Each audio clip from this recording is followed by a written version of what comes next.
array view, you can hit setup, and now there's the notion of strings. And the strings are logical clusterings of inverters that are pulled together. It doesn't necessarily mean or have to mean inverters that are on the same circuit breaker. The logical notion of a string is any grouping of inverters that are clustered together. So here we can see all inverters are on string 0 in this array, and that inverter ending in 3 alpha 6 or local ID 6 is repeating for string 0. So all of the communication to the gateway is going to this unit, and then this unit is bouncing the signal out to the rest of them. And it was determined that inverter 6 had a particularly good link between the gateway and the rest of the units.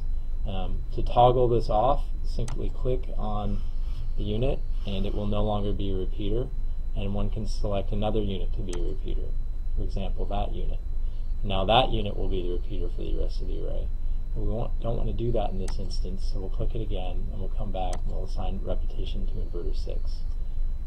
If you wanted to define other strings, then change the string number here and we can make this cluster of units all part of string 1. You can see that now these are part of string 1, and then if we click on another one of them again, now this cluster is scheduled separately compared to the string 0 cluster, and this unit will be the repeater for this cluster. So this can be useful if you have widely geographically separate microinverter arrays, one on north side of a property and one on the south side of a property, and you can reach very well 1 or 2 inverters on each of those subarrays. And for example, in this case, this would be a subarray and that would be an inverter identified with good communication.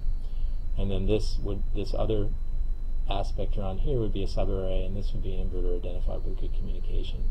And the polling now will go activate repeater 0, poll all of the inverters on string 0, and then it will activate the repeater for string 1 here, and then poll all the inverters on this string, and that will be the ordering. We're going to remove this repeater here and assign this back to, if you keep clicking it will keep assigning repeaters. We need to toggle this back to 0, and then we're going to assign these back to string 0 over here. Okay, and then back exits this function, and then select parameter restores the view to power. So let's look back at watts again here, and there you have it.